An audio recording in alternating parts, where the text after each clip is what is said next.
नमस्ते दोस्तों, नवरात्रि के आखिरी दिन ऐसे करें माँ सिद्धिदात्री का पूजन। भोलेनाथ भी करते हैं इनकी उपासना। सुने कथा और करें उपाय। दोस्तों, नवरात्रि की अंतिम तिथि यानी कि 9वें दिन नव दुर्गा के सिद्धिदात्री स्वरूप की पूजा की जाती है। नव दुर्गा में माँ सिद्धिदात्री का स्वरूप अंतिम और नवा स्वरूप है। यह समस्त वरदान और सिद्धियों को देने वाली माँ है।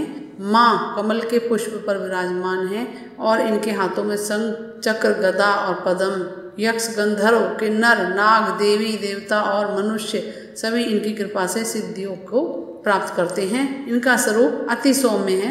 नौवीं पूजन का महत्व। इस दिन माँ सिद्धिदात्री की उपासना करने से नवरात्रि के 9 दिनों का फल भक्त को प्राप्त हो जाता है। इसी दिन रामनवमी की पूजा भी की जाती है और इसको करने से जीवन में सफलता और विजय की प्राप्ति होती है। इस दिन देवी की उपासना अवश्य करें। इस दिन विशेष हवन से व्यक्ति को अपनी मनोकामनाओं को पूरा कर सकता है, क्योंकि शास्त्रों के अनुसार ऐसी मान्यता है कि माँ पार्वती ने महिषासुर नामक राक्षस को मारने के लिए दुर्गा का रूप लिया था। महिषासुर एक राक्षस था जिससे मुकाबला करना सभी देवताओं के लिए मुश्किल हो गया था। इसलिए आदिशक्ति ने दुर्गा का स्वरूप धारण किया और महिषासुर से 8 दिनों तक युद्ध किया और 9वें दिन महिषासुर का वध कर दिया।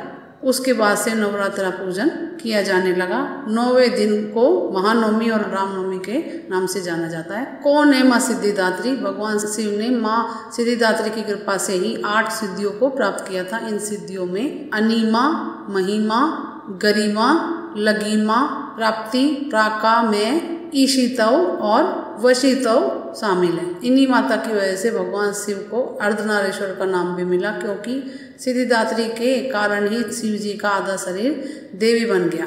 हिमाचल नंदा पर्वत इनका प्रसिद्ध तीर्थ स्थल है। मान्यता है कि जिस प्रकार इस देवी की कृपा से भगवान शिव को 8 सिद्धियों की प्राप्ति हुई, ठीक इसी तरह उनकी उपासना करने से बुद्धि और विवेक की प्राप्ति होती है। माँ सिद्धिदात्री का स्वरूप कमल पर विराजमान 4 भुजाओं वाली माँ सिद्धिदात्री लाल साड़ी में लिपटी होती हुई, यानी कि लाल साड़ी पहने होती हैं। इनके चारों हाथों में सुदर्शन चक्र, शंख, गदा और कमल रहता है। सिर पर ऊंचा सा मुकुट है और चेहरे पर मंद मुस्कान ही माँ सिद्धिदात्री की पहचान है। इनकी पूजा से यश, बल और धन की प्राप्ति होती है। सिद्धिदात्री देवी उन सभी भक्तों को महाविद्या और अष्ट सिद्धियां प्रदान करती हैं जो सच्चे मन से उनकी आराधना करते हैं। मान्यता है कि सभी देवी देवता को माँ सिद्धिदात्री से ही सिद्धियों की प्राप्ति हुई है। सिद्धिदात्री पूजन विधि। सबसे पहले कलश का पूजन करें, सभी देवी देवताओं का पूजन करें। उसके बाद माँ सिद्धिदात्री के मंत्रों का जाप करते हुए पूजन करें। माँ के इन मंत्र का जाप करें और इस दिन माँ सिद्धिदात्री को 9 प्रकार के पुष्प और 9 प्रकार के फल चढ़ाए जाते हैं। 9 रस युक्त भोजन और नवाहे प्रसाद होता है। माँ सिद्धिदात्री की आरती करें, सिद्धिदात्री की पूजन करें, हवन करें, फिर कन्याओं को भोजन कराएं। माँ सिद्धिदात्री का पूजन और हवन करने के लिए दुर्गा सप्तशती के सभी श्लोकों का प्रयोग किया जा सकता है। सिद्धिदात्री मंत्र। माँ सिद्धिदात्री मंत्र। या देवी सर्वभूतेषु माँ सिद्धिदात्री रूपेण संस्थिता नमस्तस्यै नमस्तस्यै नमस्तस्यै नमो नमः। माँ सिद्धिदात्री की पूजा से कैसे वरदान मिल सकता है? माँ सिद्धिदात्री के अंदर सभी देवियाँ समाहित हैं। अगर नवरात्रों में केवल इन्हीं की पूजा कर ली जाए तो संपूर्ण नवरात्रि का फल मिल जाता है। इनकी पूजा से अपार वैभव की प्राप्ति होती है। साथ ही इनकी उपासना से व्यक्ति को समस्त सिद्धियाँ भी मिल जाती हैं। माँ के इस स्वरूप की उपासना करने से व्यक्ति ग्रहों के दुष्प्रभाव से बच जाता है। इस दिन हवन विधान क्या है? नवमी के दिन नवरात्रि की पूर्णता के लिए हवन किया जाता है। नवमी के दिन पहले पूजा करें, फिर हवन करें। हवन सामग्री में जौ और काले तिल मिलाएं और इसके बाद कन्या पूजन करें। कन्या पूजन के बाद संपूर्ण भोजन गरीब लोगों को भी बांटें। किस लाभ के लिए किस चीज़ से हवन करें? आर्थिक लाभ के लिए मखाने और खीर से हवन करें।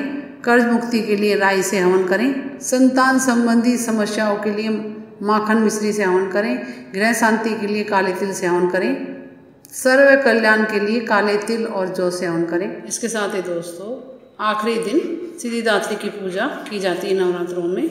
आखिरी दिन माँ दुर्गा का विशेष तरह से अभिषेक करके उनकी कृपा पा सकते हैं। साथ ही इस दिन कुछ उपाय करके आप अपनी हर इच्छा पूरी कर सकते हैं। पहला उपाय, नवरात्रि के आखिरी दिन आप दुर्गा माँ का अभिषेक गन्ने के रस के साथ कर सकते हैं। इससे आपको धन लाभ होगा।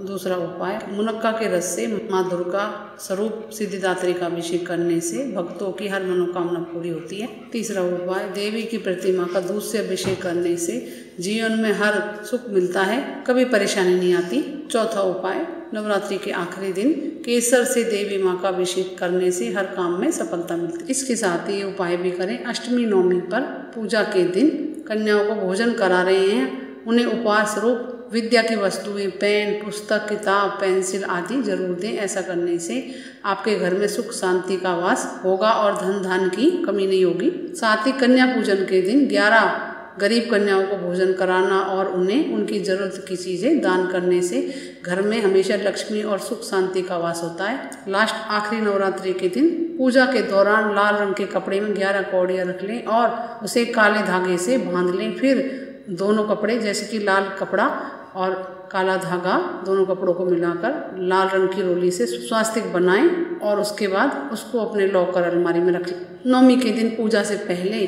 घी के 9 दीपक जलाएं। इन दीपकों को स्टील या पीतल की थाली में रख दें और अपने आप बुझने दें। माना जाता है कि ऐसा करने से घर में लक्ष्मी का वास होता है और घर में धन धान की कभी कमी नहीं होती। नवरात्रों में अष्टमी या नवमी के दिन से ही आप श्री सूक्त का पाठ करना शुरू कर दें, फिर इस पाठ को आगे भी करते रहें। कहते हैं कि ऐसा करने से घर में आर्थिक संकट कभी नहीं होता।